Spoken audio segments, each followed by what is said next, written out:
Good morning, all, and welcome to the CIRIA launch of the Cast in-situ concrete guidance. Thank you very much, those of you that are here bright and early.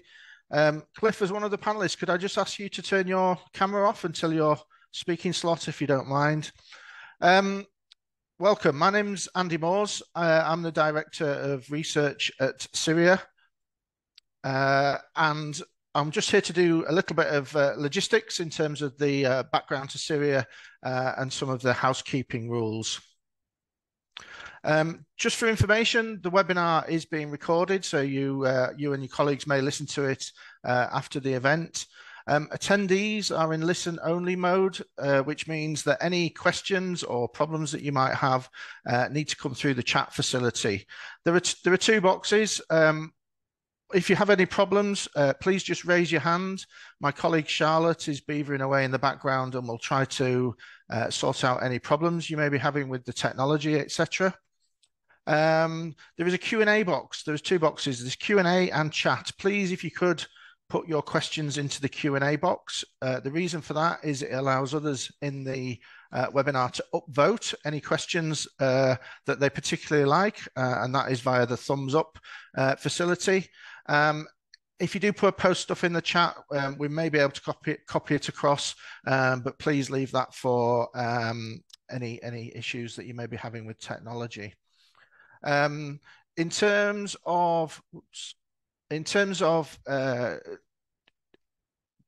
keeping up abreast of social media, please, if you have that persuasion, share any views via the @CIRIA updates Twitter or X handle using the hashtags that you see there. There is a feedback and a CPD poll at the end, so if you need a CPD certificate for your own professional development, we can send that out to you. Okay, a little bit of background about CIRIA. CIRIA is the Construction Industry Research and Information Association. We were actually spun out of the Institution of Civil Engineers over 60 years ago, and we're a not-for-profit member-based organisation. Essentially what we do is we operate in the knowledge transfer space, really operating between academia and operational practice, with a view to sharing knowledge, delivering good practice guidance, providing training, all with the outcomes about improving performance in the UK's built environment and construction sectors. So as I say, we produce a range of guidance. This is obviously the latest of those, as well as high quality training content, webinars, and in-person events increasingly. And we've got some slides at the end of today's webinar, just to highlight some of the things that are coming up in terms of training projects and forthcoming events. I mentioned that we're a membership organisation. We're a broad church. We've got members that are drawn from all the way from government departments through national agencies, people like National Highways, Network Rail, the Environment Agency, through the Tier 1 contractors and consultants, including the water utilities companies, wider supply chain, academia, and also we've also got some local authority membership as well, just of late. So if you are interested in joining CIRIA, please do get in touch. There's a whole host of benefits, not least free electronic access to our outputs in terms of guidance products. Okay, outline program. I'm going to hand over in a minute to Gavin Avery, who's going to talk a little bit about developing the guidance. Cliff Smith from GIRI is going to talk about a systematic approach to avoiding errors. And then we're going to hear from Ian Gibb from Mott MacDonald, who's the author of the guide, about the development of the guide and the main principles of it. We're going to have an interactive discussion and Q&A session at the end, which a combination of Gavin and myself are going to curate. So please do put your questions in the chat as you think of them. Not only does it help us rather than having tumbleweed moments later on, but it also allows people to have a little bit of a think about how they might best answer the question. And then we'll have closing remarks and, as I said, a few bits and pieces of wider CIRIA interest going forwards. I've mentioned the names already, but welcome to our speakers. First of all, Gavin Avery, who's Quality and Improvement Lead at BAM Nuttall. Cliff Smith, who's Executive Director at CIRIA, the Get It Right initiative, and Ian Gibb, who's Technical Principal at Mott MacDonald. As we go through and as people come to the stage, as it were, Charlotte will be putting their potted CVs into the chat facility so you can examine their credentials and see a little bit of their background. So without further ado, if Gavin is there and would like to put his camera on and unmute himself, I'd like to hand over to Gavin Avery, who was the Project Steering Group Chair for the delivery of this guidance over the last couple of years. Gavin, over to you. Thank you, Andy. I think it was slightly more than a couple of years as well. Let's see. Oh, yes, it's working. Okay, I think it's fair to say that this project, although largely the product of an individual, is also very, very much the work of a dedicated group of committed and experienced people, both from our industry and its trade associations. And in view of that, I just want to pay a brief tribute to a number of those involved. Firstly, to the report author Ian Gibb, and really just to say how fortunate it was that we were able to work with someone of his caliber and pedigree on this quite truly fascinating project, really. And secondly, the work of CIRIA, Andy Moores and their management team. And also looking back, particularly the early work that was carried out by former Associate Director Kieran Tully on behalf of CIRIA during our early phases. Also, the Project Steering Group. Now, the Project Steering Group, they steadfastly remain supportive of the ongoing development of this publication through its organisational changes, and indeed, it straddled the COVID lockdown period and right up to the present day. And I can recall from early in 2020, as a project steering group, we never met in person again from then, and it was all the undertakings we did after that were conducted online. And finally, to our funders and sponsors who made it all possible. It could never have happened without them, and we do thank them very much. It was always going to be a difficult publication to produce, as its intent was to, in a way, serve more than one master, but it also needed to garner the support of the Get It Right initiative, who incidentally did co-fund this, in order to reach that publication stage. And we established some early involvement with them through the steering group. Now, just for a bit of history, this does go back quite a way. In fact, to the summer of 2018, where through the process and technology panel, we developed a CIRIA proposal with a view to securing some funding to take it further.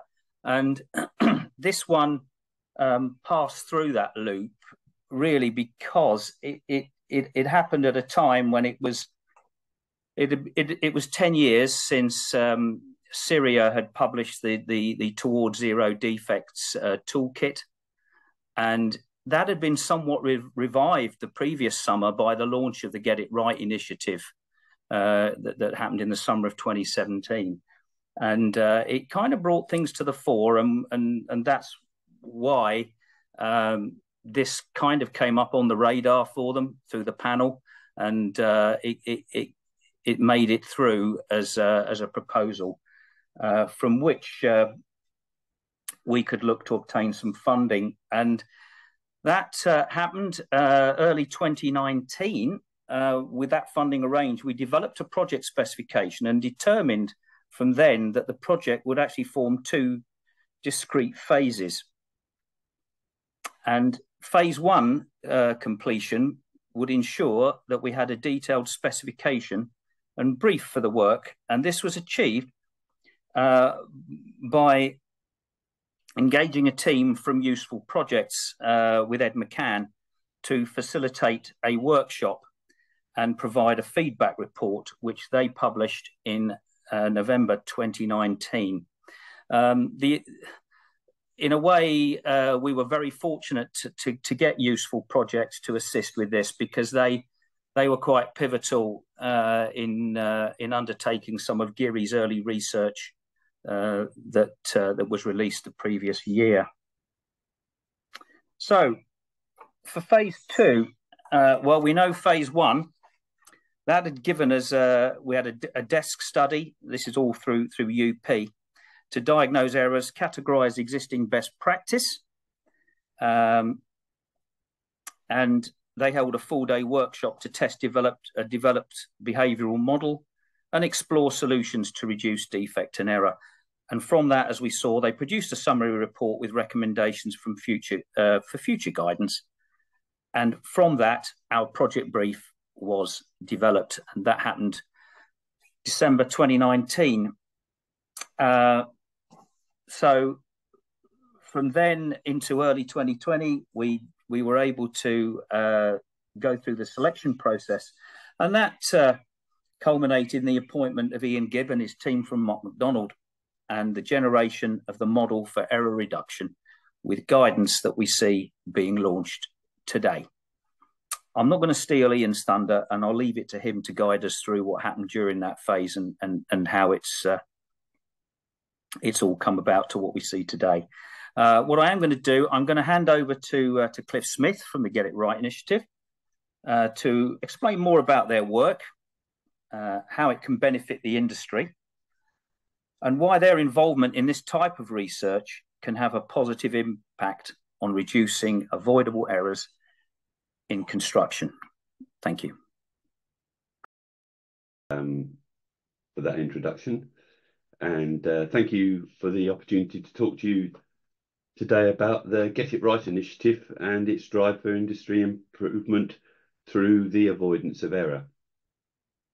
I'm Cliff Smith. I'm the Executive Director of GIRI. I've got over 40 years of experience in the industry, and I'm a Fellow of the Institution of Civil Engineers. I've been involved with GIRI since its origins back in 2015. So in 2015, following a discussion at a panel session at the ICE about the impact of error on productivity in the construction industry, a research project was organised with input from a number of organisations in the industry. The results led to us drawing up our strategy for change, but let's have a look at the results of that research.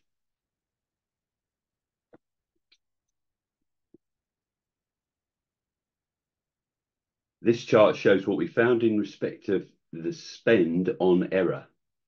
The 5% direct cost is what we all see on a sort of day-to-day basis with our NCRs and tablets and the like. The 7% is indirect costs, that sort of impact on others, the loss and expense claims that come through, that follow through from other people's errors. And then 6% unrecorded process waste. Well, mistakes and errors are made and then they're dealt with, but no records are kept. And this happens all the time. So this is where 6% comes from. And then, of course, we have our latent defects, unfortunately, and that measured up at 3%. So this research was showing that 21% of turnover was basically being spent on correcting error. And if you look at the profitability for construction businesses, generally they hover around 2 or 3% of turnover. We can quickly see that the spend on putting things right is an order of magnitude higher and definitely needs to be addressed. Now, we addressed this whole situation on the backbone of productivity, and I just want to relate to you the contextual logic behind the GIRI philosophy about productivity. Understanding our definition of productivity is the first step, and the definition we use is based on our inputs and outputs, and we relate these to effectiveness and efficiency. Now, effectiveness relates primarily to the quality of outputs, and efficiency to the ratio of input to output. And improving productivity clearly relates to both. But if you're very efficient at producing the wrong thing, you're not being productive.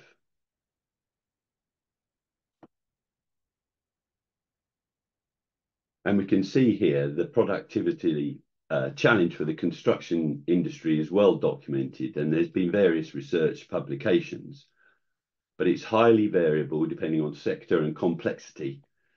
However, it's clear productive time is directly impacted by error. And this chart shows how construction productivity lags behind other sectors in our economy, and setting this alongside the GIRI research diagram immediately highlights that link. So our research concluded that these were the top 10 root causes of error. And GIRI's activities following the result of the research have been targeted on these highest ranking causes. So you've got planning at the top of the list, and design features in 6 of the top 10. Obviously, there's financial and time pressures, and we do have supervisory skills mentioned, but not operative skills. Interestingly, root causes of error happen much further back up the chain. So GIRI was established as a not-for-profit membership-based organisation with the strategic aim of improving industry productivity. The research demonstrated the link between error elimination and productivity, and this has helped to convince businesses as to the benefits of investing in a zero-error programme. But the world's changing, and boardrooms are now recognising the broader range of imperatives they need to satisfy, including safety, sustainability, and quality. An error-free strategy provides a platform for achieving all of these objectives, and our strategic aim now reflects this. So these are the prime aims and objectives we adopted to realise our strategy. Create a culture and working environment to get it right. Change attitudes and harness leadership. Engaging all stakeholders in eliminating error right from the beginning to completion. And sharing knowledge about error reduction processes and systems. And improving skills, particularly around that supervisory area. And these are the priority themes we adopted.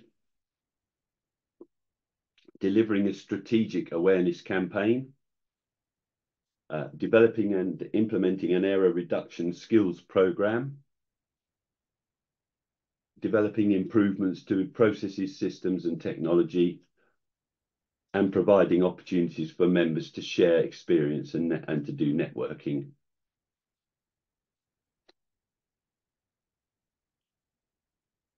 So this is an overview of the GIRI approach and the many benefits it brings. We have our thought leadership through our training, which is backed by the CITB.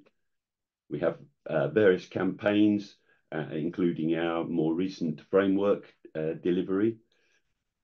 And then there's forums and webinars, which we try to do monthly at the moment online, with covering various subjects, a wide variety.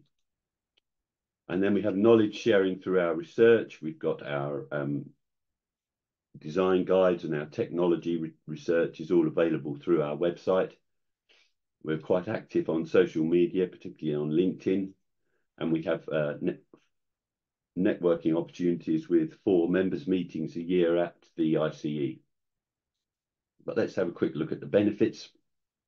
Productivity I've talked about. On the safety front, an Australian study found 37% of accidents occur during rework. So there's a big gain to be made on the safety front through avoidance of error. When it comes to sustainability, we have this waste equation. If you're not wasting resources, material and physical, by doing the same job twice, you're certainly going to have a better carbon footprint. I think the quality benefits are manifest. And if you're not wasting time and money, you're going to be more predictable with your outcomes. And generally, both as an industry and on individual companies and projects, will have a better reputation. Error is not just a quality concern, but can often be a symptom of deeper systemic issues within an organisation. So it's essential to look at these underlying systemic issues.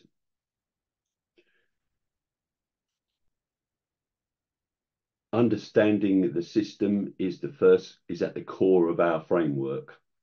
And as represented in this diagram, a system is an organised framework, which can be it can be a company, a program, or a project, and it consists of interconnected components, people, processes, context, and externalities driven by a common purpose with a set boundary.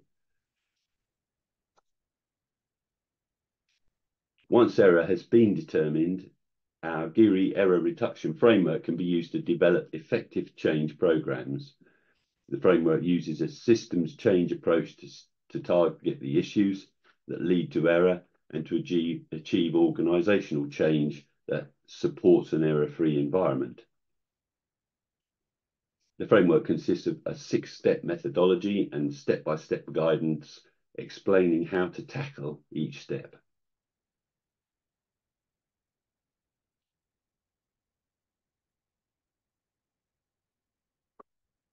CIRIA's recommended approach to error reduction is starting with the key enabler actions, obtaining leadership support, evaluating the error impact, and assessing organisational readiness. This is the first step in getting decision makers aware of the process.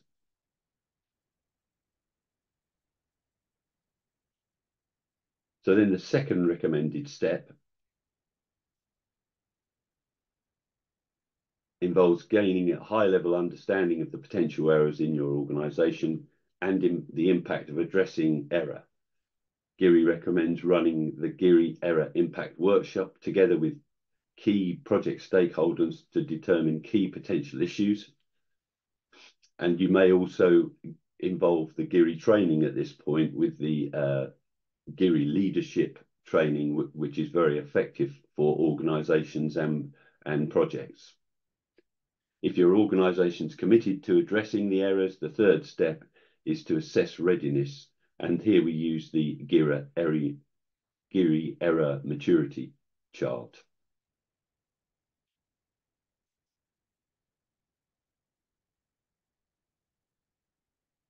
So this is an overview of the whole process, showing how we recognise the pre-existing tools that are available for analysing and reviewing processes and systems. And these sit alongside the CIRIA developed tools that we've produced over the years. Later, we see in Ian's presentation how this systematic approach has been adapted to address the errors associated with in-situ concrete.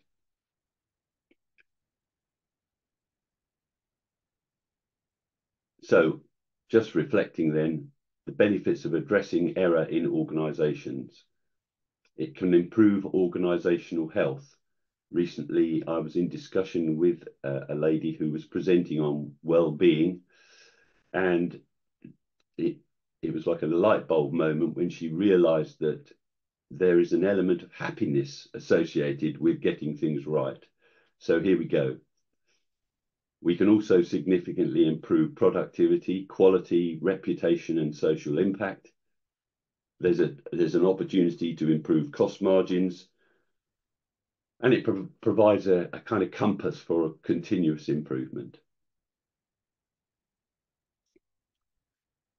So that's where we are with CIRIA, and I'd like to recommend that you come back to me if you have any issues or questions you'd like to know about. And now I'm going to hand over to Ian, who's going to talk about the new guidance. Thank you.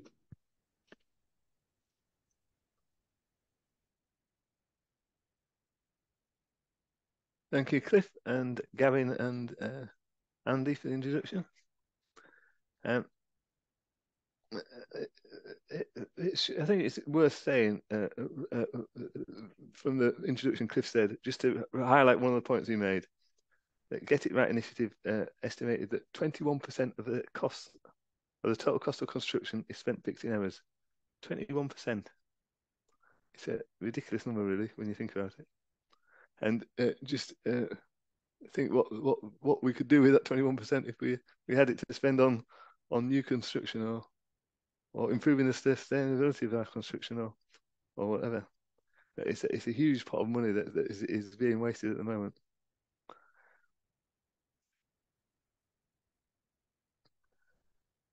So, reducing errors in concrete construction, in situ concrete construction, is not just about sort of talking about close supervision, telling someone to keep an eye on the concrete floor.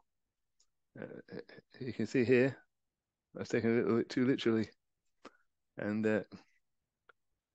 but this image is got a good example here of apart from the low cover to the safety glasses, there's a void underneath the embedded pipe, possibly caused by inadequate compaction by the site team, or possibly inadequate workability in the construction in the concrete. So it could be a mixed problem. You've got the sort of lots of blowholes. So again, that could be down to the inadequate compaction or the mixed design. So there's a number of errors going on there, and it's if we're going to tackle we need to understand the sources of these errors and the causes of these errors, and to really, if we're really going to be able to tackle reducing the numbers of errors. So is it are defects just something that we have to live with? Can the industry change? Well, I think the industry can change. We've got I mean, there are lots of people say, well, we build on site in inclement weather, unexpected ground conditions, etc. There's lots of variables in the process that we can never sort of manage to avoid, and that's going to cause errors. Precast factories, they have more control over the production, protected from weather. They still produce defects. One contractor said to me the other day that his most sources of problems come from his precast. So there's endemic problems in the industry that we need to tackle, and we have evidence that we can tackle problems. You think about health and safety and welfare, improvements that have been made in that sector, that sector of our work is quite impressive. There's still too many people who are injured on our building sites, but the number has fallen dramatically over time, and that's partly through through a rigorous approach to tackling the problem. You know, so we've gone from an industry that was once sort of macho and risk-taking to one where meetings start with safety moments, and the health and safety is top down, bottom up. Everyone acknowledges their responsibility for their health and safety, but we know that organisations need to take responsibility for health and safety as well. So it's got to come from all parts. And sustainability is a similar thing. At one time, all materials, or most material taken from sites, was dumped into landfills, but that's changed for the better. I think the materials are sort of crushed concrete and recycled concrete, and now seen as valuable resources. It can be used on the job, crushed and graded, and reused. So again, that started off as It might have been because of the punitive landfill taxes that was causing the construction industry to look at alternative ways to use materials and use them more sustainably. But I think there's now a general desire to construct sustainably. There's been a cultural change, a cultural shift in the industry from that sort of dumping to wanting to reuse and be more sustainable. So there's two clear examples of where the industry's changed, and I think that if it wants to, the industry can change in terms of its culture on defects and errors. And 21% of the cost should be quite an incentive to do that.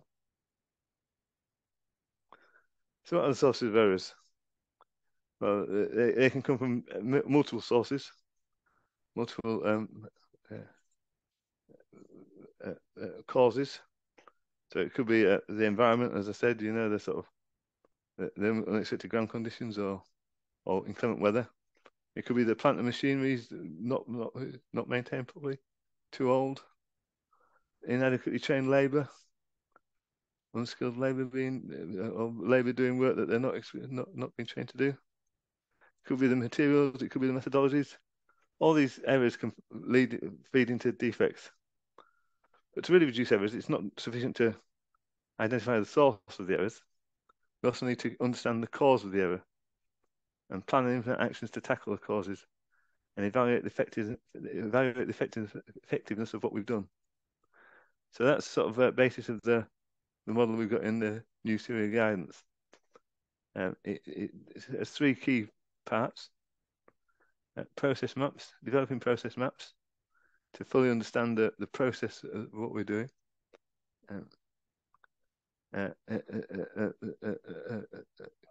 Sort of once we've got an 8-step process to go through in developing the process maps and understanding them and seeing where the error causes error, the root causes of error, and how to tackle them and the feedback. We'll have a look at that an example through that in this presentation.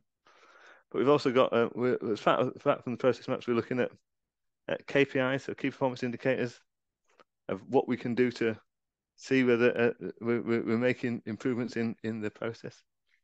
And as Cliff was talking about, it's not just about the changing things on site. It's changing the cultures of the organisation as well, and look at the maturity of the organisation in terms of in-situ concrete construction and quality and desire for zero defects or to reduce the errors. I don't think it. So I'll have a quick look at these three parts. So process maps.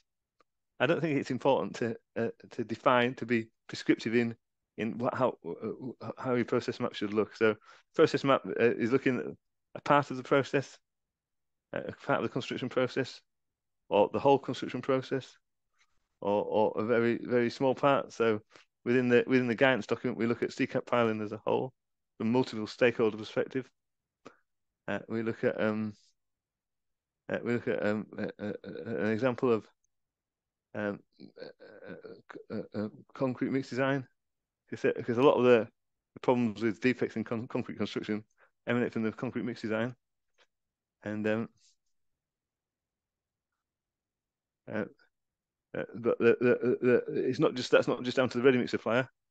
It's about this is a process map. It's a little bit difficult to read, but on this scale, but it's in the document. And it just highlights that all the people that have got involvement in the concrete mix, the mix design process. Yeah, it could be from the client allowing enough time in the program to get proper mix designs done, and down to the subcontractor or the designer's requirements being completely understood by the subcontractor and the concrete supplier, and there's lots of interactions in there. It's not just a question of putting an order into the concrete supplier for the mix that you want, because it's really understanding what that mix needs to do. So So the process maps, as I say, we've got an eight phase process that works through those.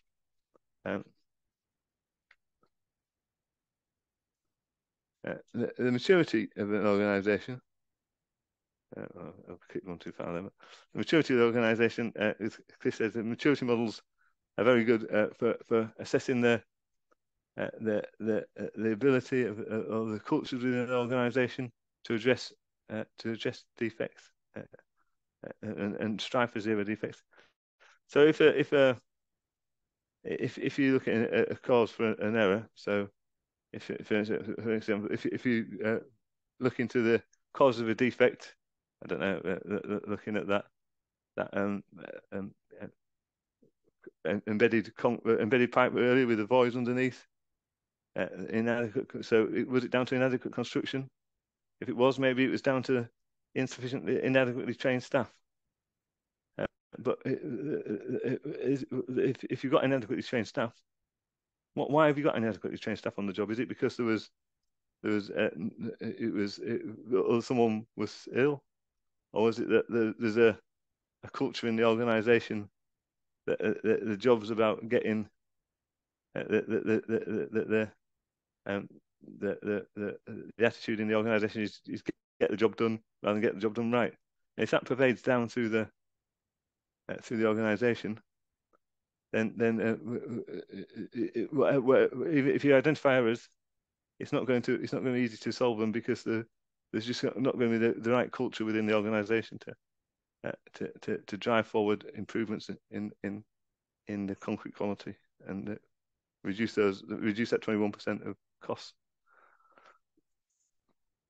Then once we've addressed the process and we've looked at the maturity of the organisation, we can monitor through KPIs what effect we're having, how things are improving.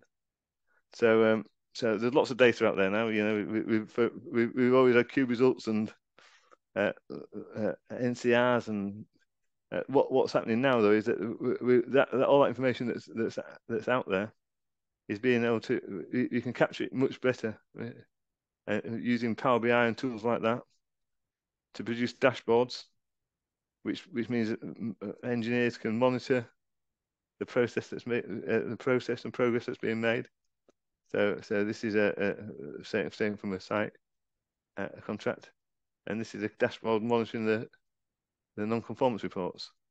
So you can see how many are outstanding, how many you've got, and you can by sort of monitoring this, you'll see the progress you can make.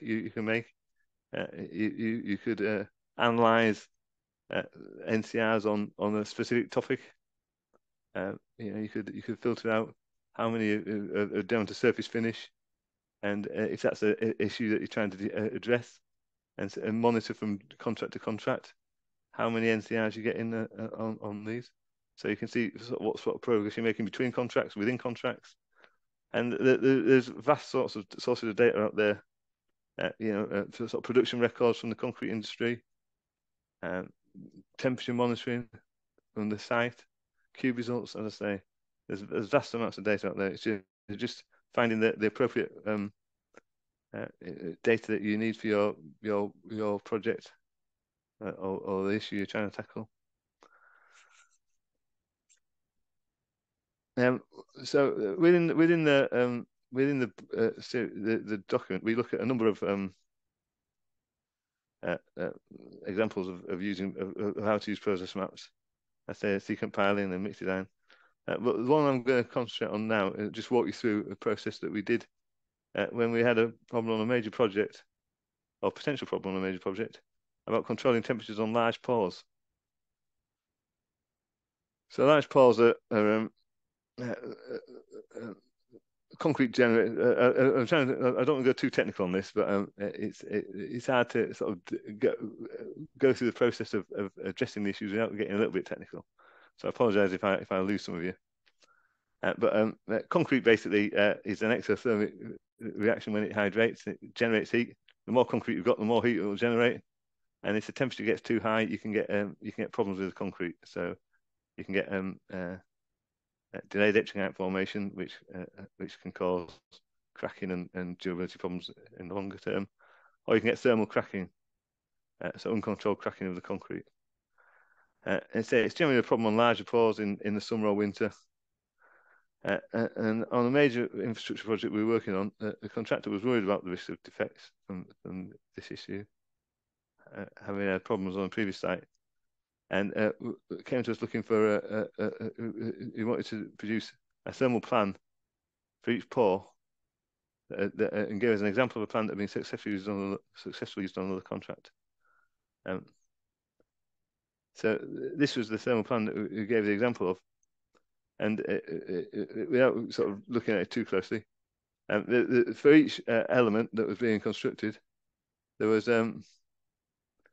multiple sort of lines depending on what the ambient temperature was, and what the mix design was, and I mean this was just not going to work for us, because we had literally thousands and thousands of pores, and we would have to do thousands and thousands of these thermal plans, and it just wasn't really going to work. It would be very hard to control, and a serious source of errors that could lead to serious defects in due course. So we applied this process. So first step of our 8-step process is to map the process. CIRIA provided it in the calculation for of temperatures is very the design of structures with for thermal cracking or early thermal effects is done to another CIRIA document, C766, which is the industry standard, and that document provides this flowchart which explains the process. But it can be simplified down to 3 steps really. You determine the temperature that the concrete will produce. Select arrangement of rebar to control the crack, because well, you can control. Yeah, you can either design it to not crack, so you've got to control the temperatures very tightly, or accept that you're going to put some reinforcement in there and you design it to control the cracks, which is probably the most sustainable way forward. So the second stage of the process is select the rebar arrangement, and the third stage is to check that the crack width won't be exceeded with the temperatures that you've got. So that's fairly straightforward. Well, in theory it's straightforward, but in practice it's a little bit more difficult than that. CIRIA helpfully provide spreadsheets to do the calculations within the document. So we get these spreadsheets. So we identify the process steps where errors occur, and basically in this scenario, the error is in getting the temperature. So it's very dependent on what the temperature is. The temperature effectively is the load, and if we don't get the temperature right, we'll get the wrong rebar arrangement, and if the temperature changes and we haven't got sufficient rebar, then the crack widths will be exceeded. The design crack widths that we're targeting will be exceeded.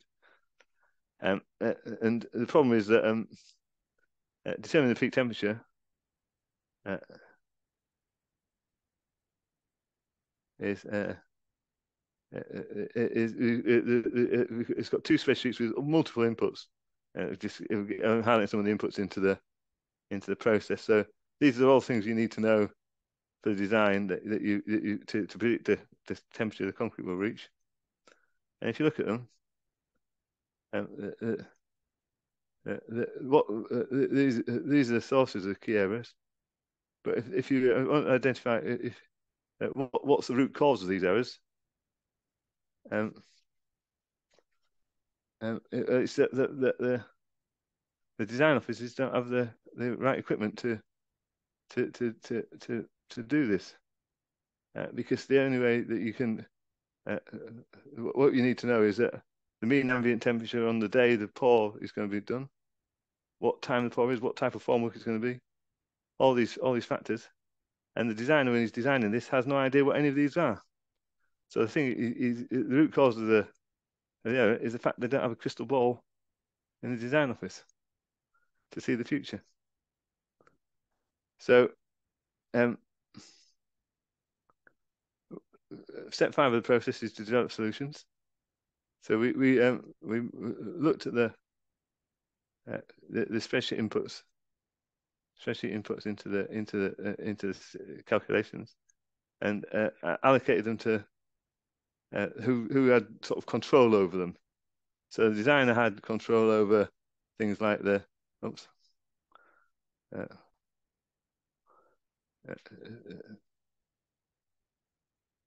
had control over things like the size of the elements, and I'll skip some on 1 2 5 there. But a control over the size of the elements and things like that. Nature, there was sort of ambient temperature was down to nature, and the contractor had control over choice of mix design and materials that are being used and things like that. But the fact that the nature things, so like placing temperature, minimum temperature, mean temperature, the contractor's got some influence over that. Because the contractor can choose what time of day he pours the concrete. So if he wants to design it with if he wants to control the temperatures, he may do an early morning pour or a night pour if it's a large pour and he's worried about the temperature. So he can control he can't control the temperatures of the ambient temperatures, but he can influence it by when he chooses to do his pour or when they or what time of day. And they can control they can influence the temperature of the pour that's generated by changing the depth of pour. They're doing it in 1 or 2 lifts rather than 2 lifts rather than 1 lift. There's lots of factors that the contractor's got control over. And as we looked at the process, this was the sort of start of the process, the first part, which is predicting the temperature. And if you look at the we've mapped into the design process where the inputs were required into the design, and at this stage, at the start of the process, when the designer is trying to predict the temperature, none of the influences, none of the factors that you have to put in there are influenced by the designer. They're all subject to the contractual nature. And what became obvious as well was in the second part of the process, all the influences is color coded. So in these green boxes, that the designer has influence of virtually everything in the second part in the latter stage of the design process. So when he's checking the reinforcement arrangement to check that the crack width isn't exceeded. So we've got so the question we asked ourselves was, can we turn the process around? So the designer designs on the influence on part of the process where he's got his control, so instead of doing determining the temperature at the start of the process, which the designer's got no influence over, and checking the crack width at the end of the process when he's got influence, could we turn that through? Could we turn that around? So we're doing the crack width design at the start, and the temperature becomes an output of the process. So what we did was we said that we should do the design so that the output is the maximum temperature, and then the contractor who can influence the temperature of the concrete through his mix design and his time of day does it, and the pour heights and various things like that. And so this is the sort of the solution we came up with. And then the 7th stage of the process is to implement key solutions. So we work closely with the contractor because we need to gain his support for the process, because there's a little bit more emphasis going on the contractor to control the temperatures. I mean, the contractor's already got to control the temperatures, but it's a little bit more detail for him. So we help them develop a flow chart that they could give to their construction teams, which basically for each mix highlighted for different pour sizes what the maximum ambient temperature was that the concrete could be delivered at, so what the maximum ambient temperature of the concrete could be delivered at for different pours and for different mixes. So when the contractor's doing his pour, he just has to check that the ambient temperature isn't going to be predicted to be greater than what is allowed to use. And generally speaking, the day or 2 days before the pour, he can reasonably confidently predict what the temperatures are going to be. So it worked quite well. We did presentations and support to the design team as well to implement the key solutions. And we developed a spreadsheet model. So CIRIA have a spreadsheet model, but because we turned the process around, we used the same calculations, but rejigged the spreadsheet so that the designer had a very easy method of doing of finding the maximum temperature that would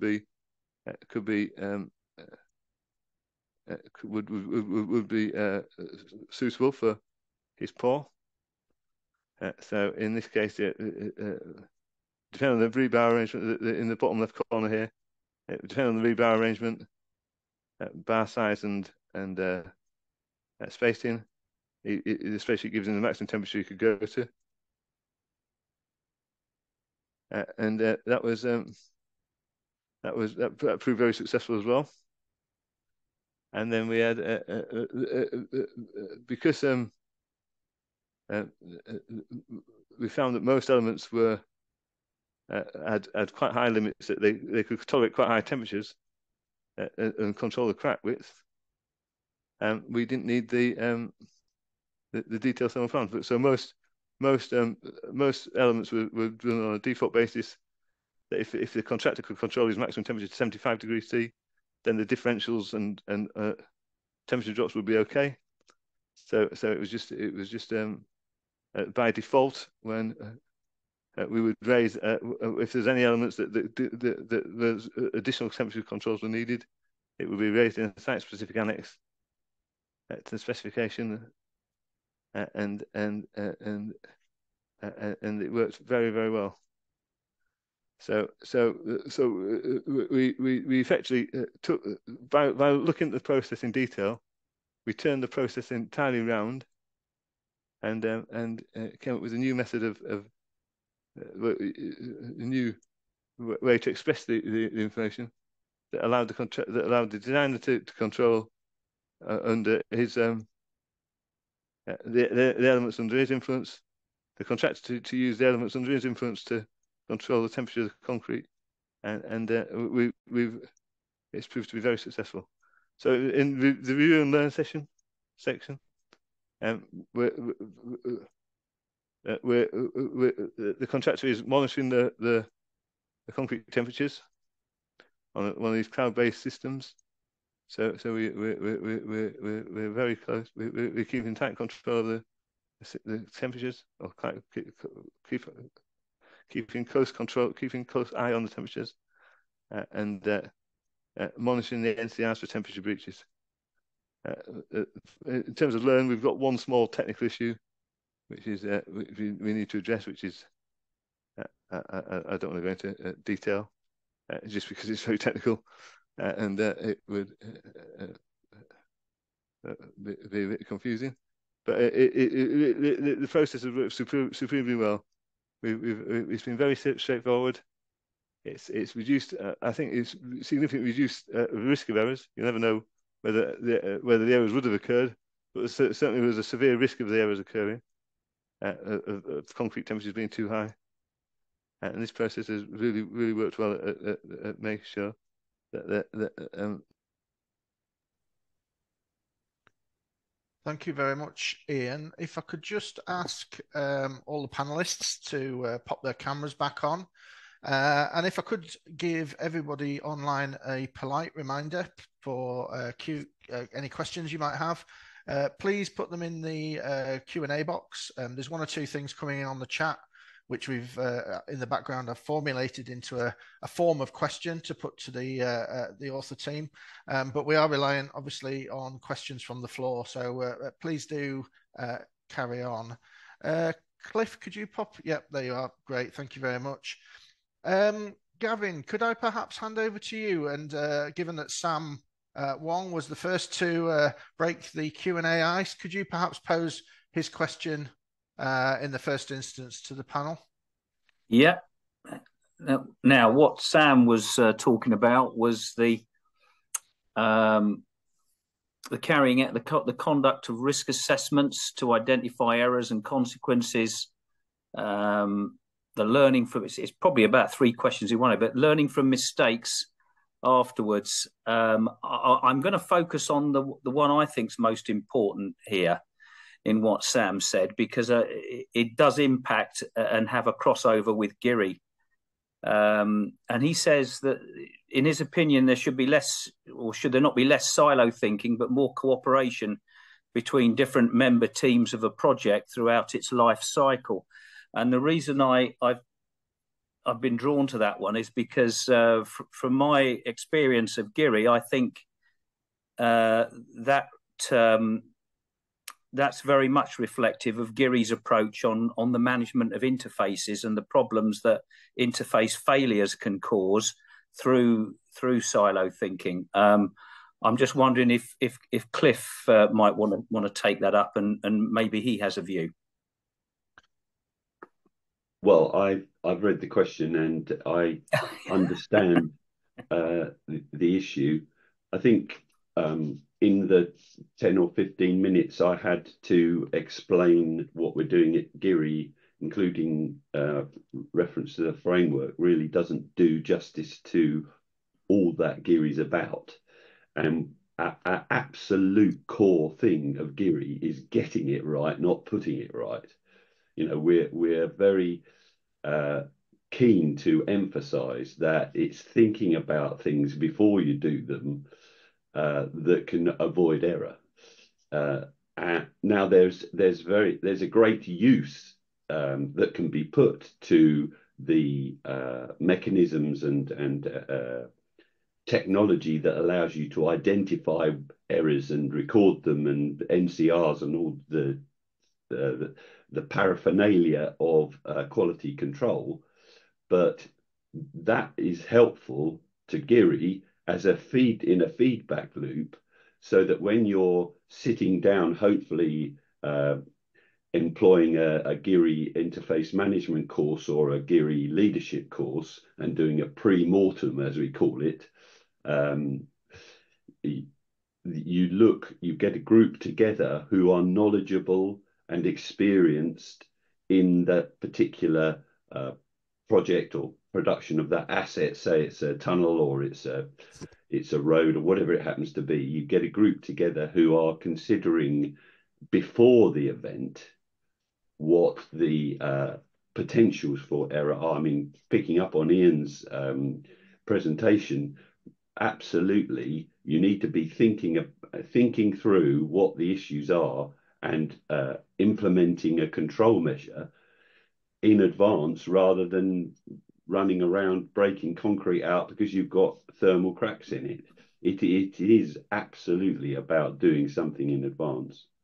And I'd love to have a long conversation with Ian about cracking in concrete, because I remember when I started in 1980 and we were pouring a 2-meter deep base for the nuclear reactor at Towards. We had thermocouples in the concrete to monitor the temperature of the concrete to make sure that it didn't exceed a certain differential to avoid cracking. And absolutely, you know, that's an example of the possibility of silo thinking when the knowledge has been there in the industry for 44 years to my certain knowledge. So it's really important that we get this collaboration together. Sorry, that was a long answer. Ian, would you like to come in? You are on mute, Ian, just so you're aware.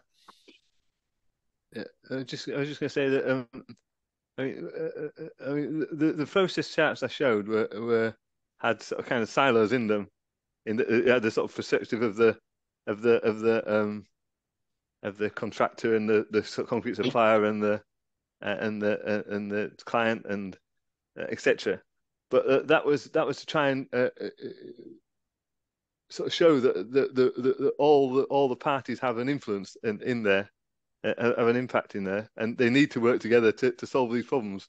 So although I was sort of a bit it was a bit siloish in presentation, it was to emphasise that is that I completely agree that we have to break out those silos and work collaboratively to solve the problems. Thank you. I'm going to pick out a couple of things that David Lung has put in the chat. Apologies if I've butchered the pronunciation of your name there, David. But I think anecdotally, I think he's probably making the case for error reduction. Makes a couple of points. One was around the timing of the pour. He was saying that in his experience, often there is work on site fixing rebar and false work right up until the moment of pour, knowing that the wagon is halfway down the street. And I think, that's probably anecdotally, a potential source of error. And the other one that he mentions is around skills. Given Cliff, what you were saying earlier, he talks about in the past having specialist concrete gangs. And now there's a bit of a lack of skills. And I think it was anyone who can pick up a tool is being asked to help do concrete work. Comments on either of those? Perhaps come to you first, Ian. Yeah, I think that it is important that people are appropriately skilled, and I think that's part of the sort of maturity of an organisation in making sure that they've got the right people doing the right work. And again, linking it to the health and safety side of things, we have the CSCS cards to show that people are competent with basic health and safety knowledge and practice on site. Maybe we should have something like a in-situ concrete card or something that should show the basic skills of the people involved. But, it's we talk about KPIs, and I mean things like cube results and defects are all lagging indicators, aren't they? They're all after the effect, but the forward sort of KPIs could be the sort of skills of the team, the training that's given, the briefings. They could be monitored to sort of show that you're creating the right environment for.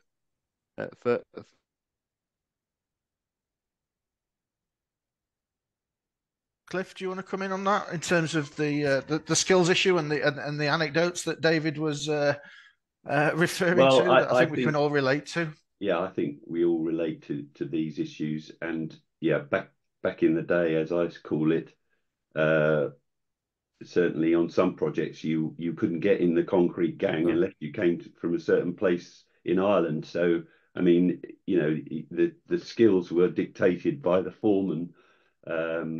Who knew their gang. I think with this could go severely political, so I'm trying to be very careful. I think there is a skills issue in the industry, and we need to do something about it. I think that the acceptance of labour into the industry, that it's a very low bar at the moment. I mean, you can virtually get into the industry by turning up at the door with a spade and a wheelbarrow, and you're in the construction industry. So we do have a low bar, and we need to be thinking about that and doing something about it. I think I'll leave it there because we could have an hour or two on some of the political impacts on our industry. Right, thanks, Cliff. I'll just pick up on one here from Steve Williams. In a way, it involves a lot of different topics, but they're all collectively relevant in my view. What he's asking is, should there be a better concentration in the industry on provision of appropriate specification, appropriate inspection and test plans, and appropriate supervision and monitoring to get things right the first time? And does this need director level buy-in and cascading as a priority? Now, I'll pick up on the first bit, which is specification, and fire that to yourself, Ian, because that's something you're probably quite heavily involved in. Yeah, I mean, specification is important, and it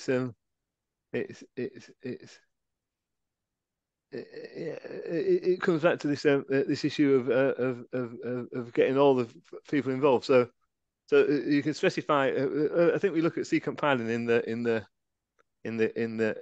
guide, and that's quite a good one for concrete mix, because the mix is very, the specification is quite important, because you're looking for a primary concrete that has got a very low 7-day strength, but gains strength at later ages, so that you can get the sort of durability and performance of the concrete. And it's quite a detailed specification that's needed, but it's got to be the right sort of specification for the subcontractor that's doing the work. So it can meet his planning, his methodologies of work. So yeah, so what it needs is not the engineer, the designer to be sitting in isolation and designing and writing a specification. It needs to be in collaboration with the other parties to understand their needs. And yeah, I think that is very, very important. Right. And your view on this, Cliff, with the aspect of ITPs and the supervisory side, because I can see a correlation there with GIRI and its approach for training of supervisors and managers. Well, yes, certainly. The ITPs are a planning function, and we noticed on the top 10 root causes of error, lack of proper planning is a great contributor to that, both on the macro scale with whole projects being planned and not enough time to do them properly, and micro planning on that sort of day-to-day basis. So yes, and an inspection and test plan, it goes without saying that it should be part of the planning process, so that people are thinking in advance about the issues that they could come across.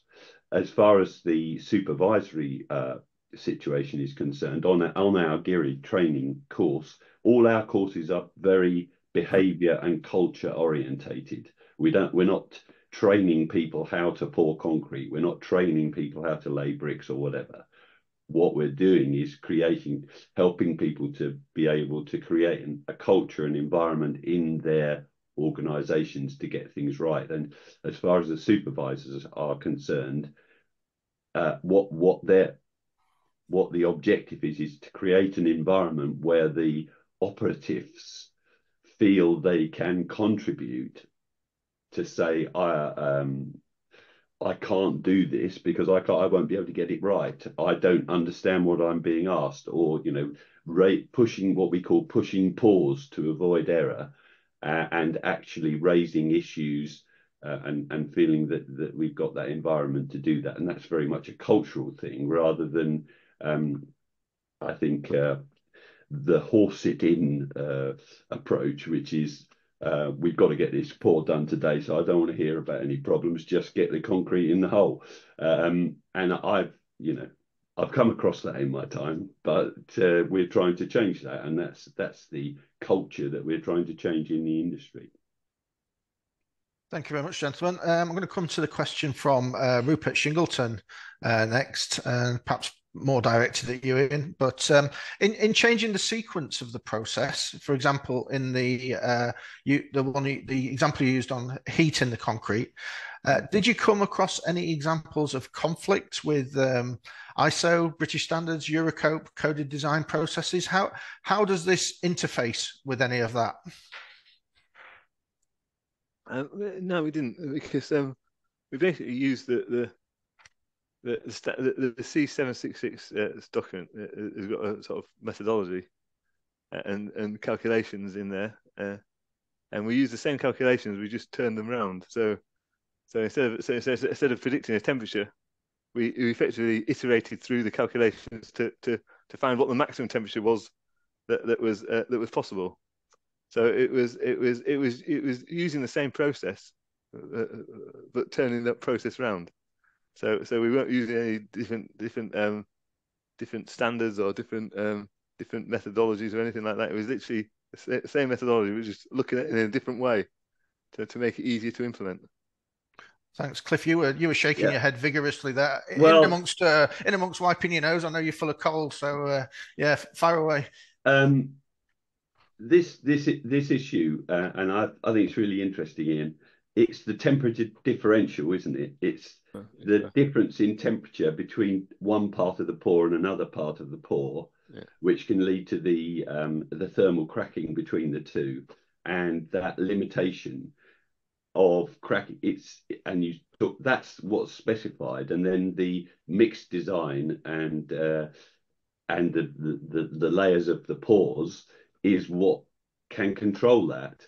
And I think the collaborative nature of the designer and the contractor, thinking that through, what's the way we're going to do this? How much additives are we going to have to put into the first layer of the pore so it doesn't go off before the next one's come along but the interface vibrated. So I just think it's such a great example of how collaboration is the issue, not the specification, and therefore not ISO 9000 or whatever it happens to be.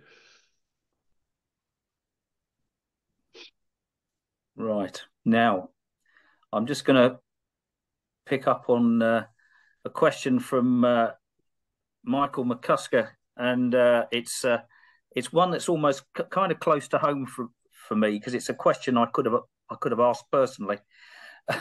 And it says, does the guidance promote buildability studies? Because too often identified concrete mixes are incompatible with the density of rebar within a structure, which are not identified until the steel is in place, requiring last-minute changes which breed unpredictability. I'm just going to pass that to yourself, Ian, first off. Yeah, the whole process. When we look at the concrete mix design process, we're effectively saying it's not just down to the supplier to get the concrete mix design right. It's down to all the parties involved, and it's understanding the specification requirements. As the person said, the buildability. So yeah, have you got the right rebar arrangement? Is it too dense? Is the concrete got? I mean, it doesn't matter if how workable the concrete is. If there's no gaps between the rebar, the concrete's not going to flow through it, whatever the workability. So it's about getting the design right. It's getting the concrete right. It's getting the sort of program right. So that if you've got to develop concrete mixes, a self-compacting concrete mix or something to do the work, you've got to allow time in the program for that work to be done. So all parties are involved in that process. It's not just the ready-mix supplier. And if the concrete mix design is wrong, then I would say it's not often. It's not just the concrete supplier that's got it wrong. It's the whole chain of people of the stakeholders that have got it wrong. And I think something that an aspect that I think from my own experience happens far too often.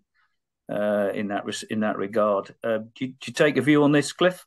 Well, I think I just echo what Ian's said. You've got to get the workability right. You can have very fluid workability, but if the aggregate's too large to get between the gaps in the steel, you're going to get voids and you're going to get errors. And defects. So I think that collaboration between the designers and the specifiers of the concrete mix needs to be clearly understood. I'm going to ask this question. I'm not sure it's necessarily relevant to this publication, but it's a question from Ian Ferguson. In terms of thermal control of concrete pores, did you use the expertise of warmer countries, for example, Australia? And does how you cure the concrete have an influence? I'm not sure if that's more related to the previous C766 guidance rather than this particular one in terms of error reduction. But Ian, do you want to have a crack at that? We didn't in this particular case. We didn't look at the experience in hot countries because I suppose we in a way we did because the contractor has come from sort of working in hot country, so he had a lot of experience with cooling, chilling concrete, and using ice and that sort of thing. But the concrete plants in the UK aren't geared up for that sort of batching with ice. So it's not really that relevant. So it's a question of with the resources that we've got in the UK, what's the best way to do it? And the contractor has put chiller units on this plant, so the water is being chilled, but there's no ice being used.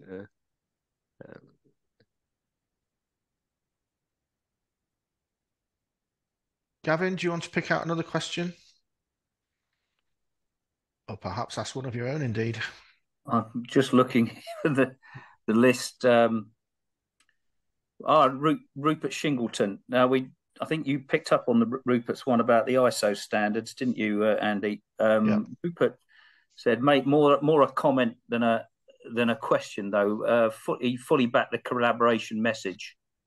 He says it because it's important to bring together technical expertise, agnostic of who they work for, and the process update seems to help that." He remarks that it's great to see that God is also agreeing to play nicely.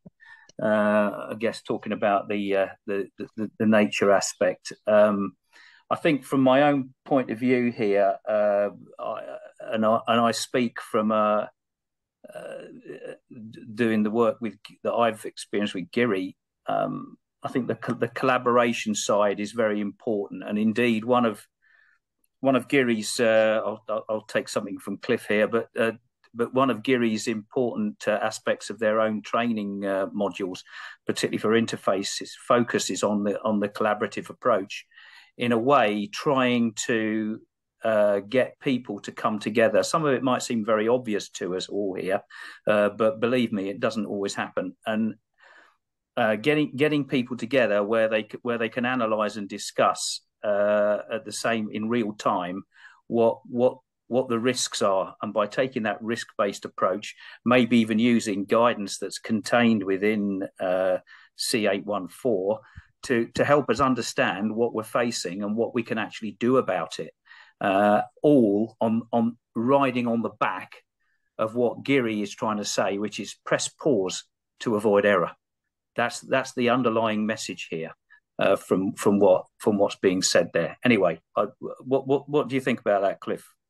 Well, I think that interface point is absolutely crucial. I mean, just on the wider picture of GIRI, we have our design guide, which was developed with clients, consultants, contractors, supplier specialists, and so forth, who got together to think about how you can do a sort of best practice approach to design. It's not a standard as such, but we've got it. We produced this design guide. It looks very much at those early stages and how important it is to invest time and effort into the design and use the expertise from the contracting side as well as the design side when you're doing going through those early stages, because that really does impact on avoiding error on site. Okay, I'm going to pick out a question here from Steve Williams, who's identified errors. Most problems we see are a result of inadequate curing. Does the guidance cover this?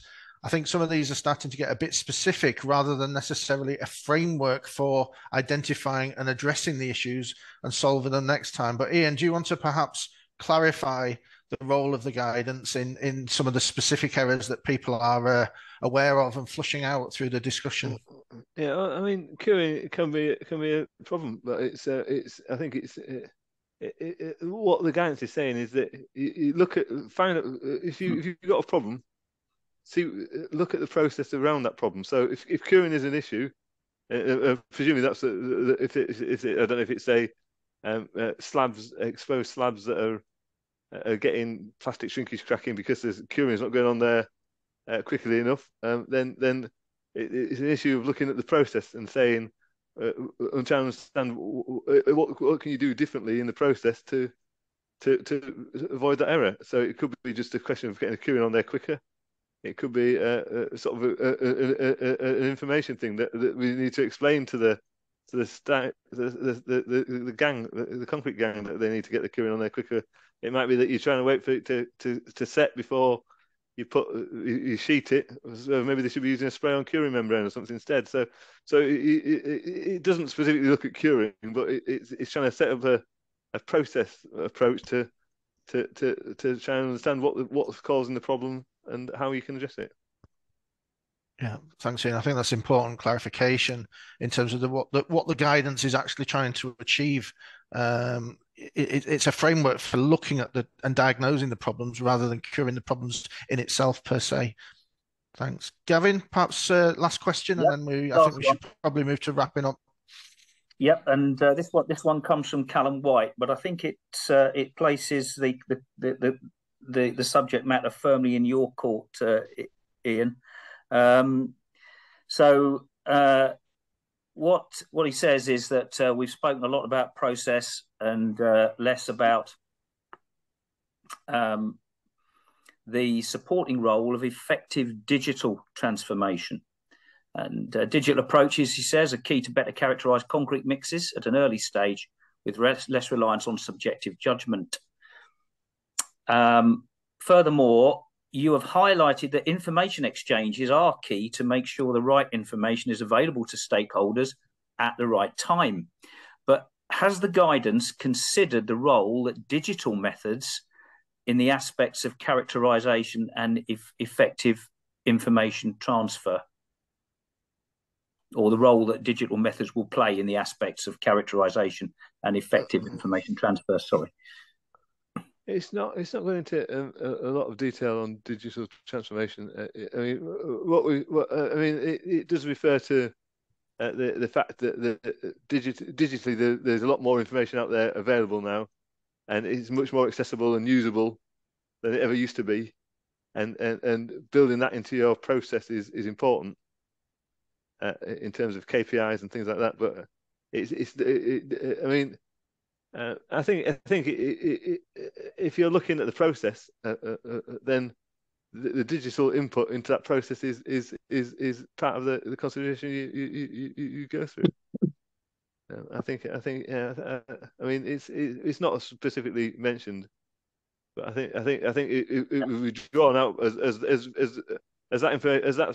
digital processes, as digital models and processes become more common and more widely used, then it will just become part of your process map that you develop when you're looking at the process. So I think what you're saying, Ian, is the practices that we embody reflect the technology of the time that we're in. Yeah, and there'll be other things going forward that will hopefully be new inventions and new methodologies and new techniques that we didn't even think of when we were writing this publication, but the process of thinking through the process, they will be included in that process. Yeah, the GIRI, as you know, has the technology group looking primarily at the issues that exist and then how to apply the available technology as effectively as possible to help and resolve those issues. I think the issues are there and the technology is there to help and support. And the more data one gets about particular issues, the better able you are to then analyze at the beginning to avoid error later. Okay, thank you very much. Thank you very much, everybody, for your really insightful questions. Charlotte's just putting up the slides in the background. First of all, I'd like to obviously offer our thanks to the speakers. Firstly, Gavin for his stalwart chairing of the project steering group, Ian for authoring, and Cliff providing the GIRI input to the whole process and talking us through some of the wider issues that GIRI are tackling today. I think it's important to emphasize, perhaps span out of that last point, the guidance itself is a framework for addressing a multitude of errors. It's a diagnostic tool to allow you to systematize an approach to this rather than necessarily the errors per se. But thank you very much to everyone for attending. Let me just take control here. And there should be a feedback and CPD poll. So if you do wish to get a CPD certificate for this, you should be able to just click the relevant boxes, and I will pause there and count to 10 in my head whilst people fulfill that. Just allows us to potentially follow up with yourselves. There we go. And perhaps of maybe more interest to yourself, anyone who's attended the webinar today can get a discount off the price. I'll pause there. There is a QR code, but the code C814 into the CIRIA bookshop will give you a 20% off either the hard copy or the PDF version of the price. We are currently limited by our printers to a minimum of 5 copies. So if you do want a hard copy, the time is now to order it. Otherwise, you will be bound to ordering at least 5 copies in the future. So if you do want a copy, please go to the website and get 20% off. And just to flag a couple of upcoming CIRIA projects, not necessarily related to concrete, but within the kind of wider civil space. We've got currently fundraising for 2 projects in this area. One on geotechnical slope drainage, which is looking at the design and construction of slopes in a changing climate. So obviously many of you will be aware of the Carmont, Stonehaven and subsequent Lord Mayor report. Many of you have probably been delayed on the various transport networks as the winter rainfall has caused a number of slips and stuff on our transport infrastructure. So we're going to do a piece of work looking at good practice guidance in geotechnical slope drainage. And then perhaps this is the antithesis of cast in situ concrete, but we're also looking at a project on sustainable geosystems in civil engineering. So this is an update to previous RAP guidance, which is looking at alternates to heavy carbon intensive civil methods where possible, looking at geosynthetics, geogrids, etc., and their engineering application. If you have any interest in either of those, please do get in touch and I'll be pleased to speak to you. We also mentioned training. We've just released, and I think the launch was just the other day, the Environmental Good Practice on Site Guide, version 5. Obviously, cast in situ is site-based, so there is a CIRIA training course on the 18th to 19th of June on the latest version of the Environmental Good Practice on Site Guide. Again, please do get in touch. And then a little bit further outside of the concrete space, 2 awards that I just wanted to flag. We have a thriving community of practice in the SUDS space, and we've got SUDS awards coming up. So if there are people within your companies who wish to make a submission, the deadline is approaching rapidly, 10th of May, with the award ceremony due in Cardiff on the 26th of June. And last but not least, we also have biodiversity awards. So again, submission deadlines 24th of May. The award ceremony itself will be on the 25th of September. Venue to be arranged, I believe. I'm not sure we've finalised that one. But if that's of wider interest within your companies, also please feel free to get in touch. So it just remains for me to thank once again our speakers, the effort that's been put in, as Gavin outlined, over a number of years. And thank you very much to everybody who's joined us this morning and contributed through the chat facility. Recordings, slides, etc. will be made available in time. So please look out for that in hitting your inboxes very soon. Thank you very much all, and bye for now.